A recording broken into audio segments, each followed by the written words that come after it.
Good morning बच्चों। आज इतिहास की कक्षा में आप सबका स्वागत है। मैं उम्मीद करती हूँ आप बिल्कुल ध्यान से पढ़ाई कर रही होंगी, क्योंकि आपको आगे भी अपने कैरियर में परीक्षाएं बहुत सारी देनी है कंपटीशन की। तो इतिहास, नागरिक शास्त्र, सारे सब्जेक्ट आपके इंटर तक के आपके लिए बहुत ही महत्वपूर्ण होते हैं।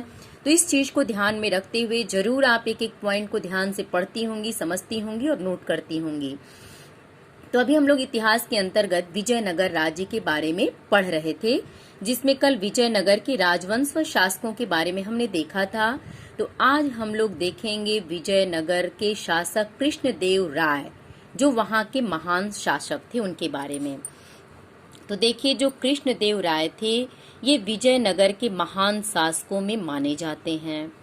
कृष्णदेव राय 1509 से 1529 ईस्वी में ये वहां के शासक थे, यानी इन्होंने अपने शासन का अनेक प्रकार से विस्तार किया। कौन? कृष्णदेव राय।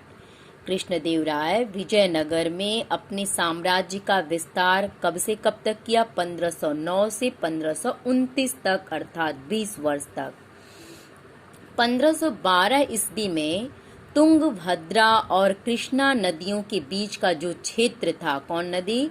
तुंगभद्रा और कृष्णा नदी के बीच का जो क्षेत्र था, जो रायचूर दोआब कहलाता था। ये क्या कहलाता था? दोनों नदियों के बीच का क्षेत्र रायचूर दोआब। उस पर कृष्णदेव राय ने पूर्ण रूप से अधिकार कर लिया। कब? 1512 में। सन 1512 ईस्वी में कृष्णदेव राय ने तुंगभद्रा और कृष्णा नदी के बीच स्थित रायचूर दोआब का जो क्षेत्र था, उस पर पूरी तरह से अपना आधिपत्य स्थापित कर लिया। सन 1514 ईस्वी में कृष्णदेव राय ने ओडिशा के शासकों का दमन किया तथा 1520 ईस्वी में बीजापुर के सुल्तान को पराजित किया। एक एक सन को याद रखिएगा। 1520 में उसने कहाँ के शासक को पराजित किया? बीजापुर के सुल्तान को। और 1514 ईस्वी में उसने किसको पराजित किया था? उड़ीसा के शासक को।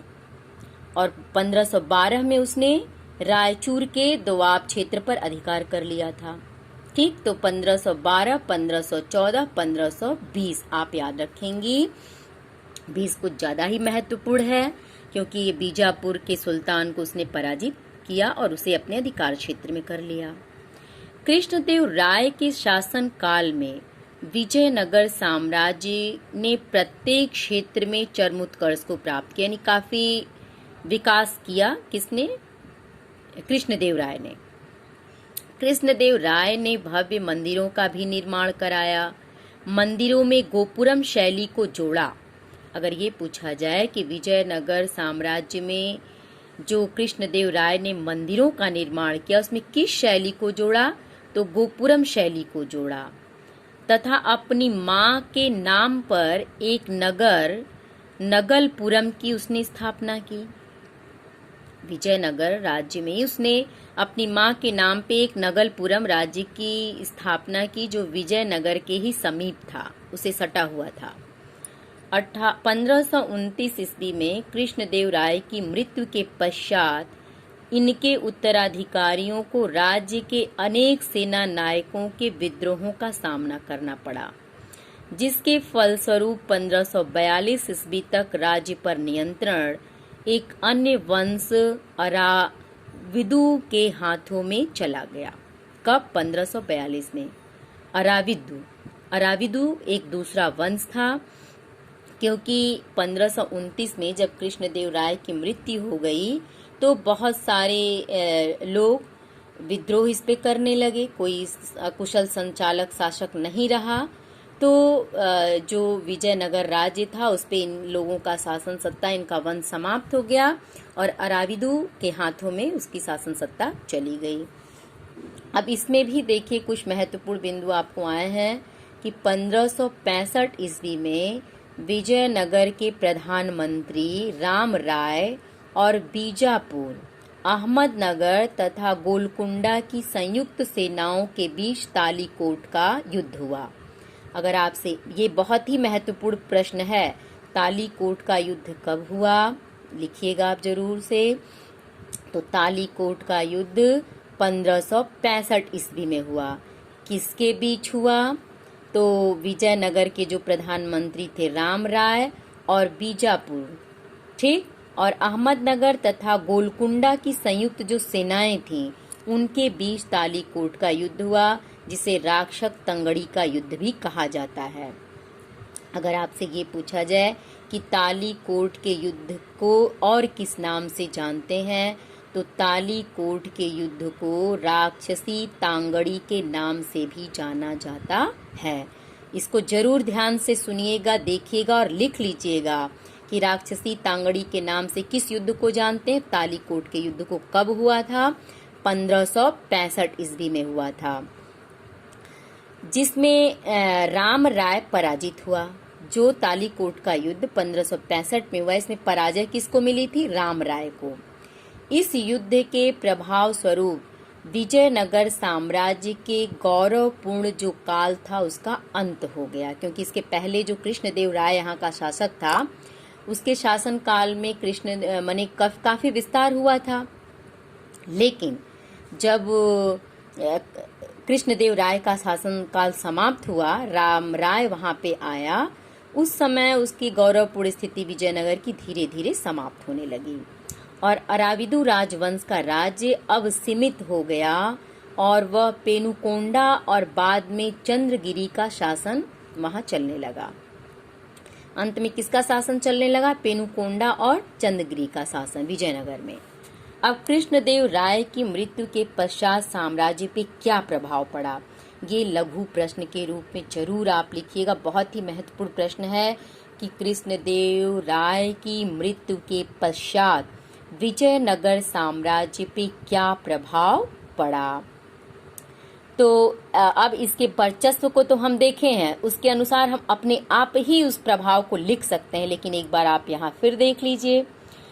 तो कृष्णदेव राय की मृत्यु के बाद विजयनगर साम्राज्य पे जो पड़ने वाले प्रभाव थे वो ये थे कि जो वहाँ के नायक थे या जो सेनापति थे उनमें ही विद्रोह बढ़ गया। विजयनगर के नायकों और सेनापतियों में विद्रोह बढ़ गया, जिससे कृष्णदेव राय के उत्तराधिकारियों को बहुत सारी चुनौतियों का सामना करना पड़ा, क्योंकि वो आपस में ही लड़ने लगे। दक्षिण के सुल्तान इनकी कमजोर स्थिति का लाभ उठाकर इन पर आक्रमण करने लगे, क्योंकि जब हम आंतरिक रूप से कमजोर होते हैं और इस बात की जानकारी बाहरी लोगों को मिलती है तो हमें विखंडित करते देर नहीं लगती उन्हें। नायकों में स्वतंत्र राज्य की स्थापना की प्रवृत्ति बढ़ने लगी, अर्थात वो अपने ही विकास के बारे में सोचने लगे। विजयनगर के शासक राम राय की जो दक्किनी सुल्तान को एक दूसरे के विरुद्ध भड़काने की नीति के कारण विजयनगर के दक्किनी सुल्तानों के आपसी संबंध खराब हो गए। इसी समय तालीकोट का प्रसिद्ध युद्ध हुआ। कब? 1565 ईस्वी में। कृष्णदेव राय के पश्चात ही तालीकोट का युद्ध हुआ 1565 ईस्वी में, जिसमें विजयनगर की हार हुई और उसे बुरी तरीके से लूट लिया गया, जिसके कारण इस राज्य का पतन हो गया। अगर आपसे ये पूछा जाए कि विजयनगर साम्राज्य का पतन किस युद्ध के बाद हुआ, तो 1565 ईस्वी में तालीकोट के युद्ध के पश्चात विजयनगर साम्राज्य की स्थिति पूरी तरह से समाप्त हो गई और यह नगर पतन के गर्त में समा गया। अब विजयनगर के शासकों और सुल्तानों के मध्य संबंध हम लोग देख लेते हैं थोड़ा सा केवल। तो देखिए, जो विजयनगर के शासक थे और सुल्तान थे उनके बीच संबंध जो थे धार्मिक विभिन्नताएं होने के पश्चात भी शत्रुतापूर्ण नहीं थे। धार्मिक विभिन्नताएं तो थी उनमें, जो सुल्तान थे उनमें जो धार्मिक विभिन्नताएं यानी विभिन्न धर्म के लोग थे, फिर भी वो आपस में शत्रुतापूर्ण व्यवहार नहीं करते थे। दोनों राज्यों के शासकों ने एक दूसरे के उत्तराधिकार संबंधी विवादों को सुलझाने में सहायता की थी। कृष्णदेव राय के इस उपलक्ष्य में यवन राज्य की स्थापना करने वाला की उपलब्धि धारण की। विजयनगर के शासक राय और दक्कन सुल्ताने थीं, दोनों ही एक दूसरे के स्थायित्व को निश्चित करने का प्रयास करते थे। राम राय की विपरीत कूटनीति, जिसके कारण यानी जिसके अनुसार कह लीजिए राम राय ने एक सुल्तान को दूसरे सुल्तान के विरुद्ध भड़काने की कोशिश की, परंतु कालांतर में ये सुल्तान एक हो गए, जिसके कारण राम राय की निर्णायक हार हुई। राम राय की जो हार हुई उसका कारण यही था कि जिस सुल्तान को इसने भड़काने की कोशिश की वही बाद में आपस में मिल गया और उनके मिलने के कारण ही राम राय की हार हो गई। अब विजयनगर की जो शासन प्रणाली थी उसको भी देख लीजिए कैसी थी। पहले तो ये प्रश्न देख लीजिए इसी से। ये प्रश्न जो 4 प्रश्न हैं इसको आप जरूर लिखेंगी कि दक्षिणी भारत में विजयनगर साम्राज्य कहाँ तक विस्तृत था। ये अभी हम लोग पढ़े हैं कि दक्षिण में इसका साम्राज्य कहाँ तक था। ठीक है, इसको जरूर आप लिखेंगी। ये कल जो हम लोग पढ़े थे उसमें ये चीज़ें आई थी कि दक्षिण में इसका विस्तार कहाँ तक हुआ था। कल की वीडियो देखिएगा, उसी में आपको इसका उत्तर मिलेगा कि ये दक्षिण भारत में विजयनगर साम्राज्य का विस्तार कहाँ तक था। 1 नंबर का प्रश्न है, लिखिएगा। विजयनगर साम्राज्य के अंतर्गत किस नदी पर प्राकृतिक कुंड का निर्माण हुआ था। कल ही हम पढ़ाते समय ये चीज़ बताए थे कि बहुत महत्वपूर्ण, इसको लिखिएगा। और देखिए आपके सामने वो प्रश्न आ भी गया। जब हम लोग विजयनगर की भौगोलिक स्थिति पढ़ रहे थे उसी में ये चीज़ आया था।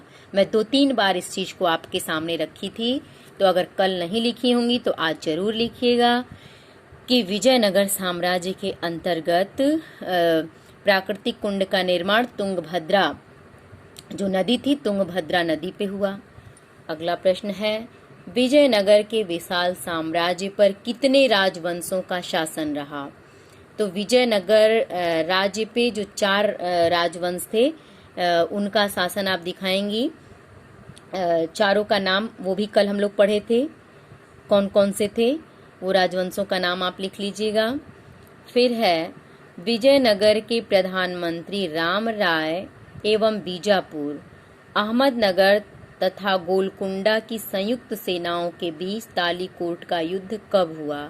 ये चीज़ भी आपको मैं आज 2-3 बार बताई हूँ कि बहुत ही महत्वपूर्ण है बेटा, जरूर कॉपी में लिखिएगा। इसी प्रश्न को घुमा फिरा के कैसे भी पूछा जा सकता है कि तालीकोट का युद्ध किसके बीच हुआ या तालीकोट का युद्ध कब हुआ। ठीक, तो बस आपके लिए इतना ही 4 प्रश्न आज है और एक लघु प्रश्न के रूप में मैं दी हूँ कि कृष्णदेव राय की मृत्यु के पश्चात साम्राज्य पे उसका क्या प्रभाव पड़ा, ये चीज़ आपको लिखना है।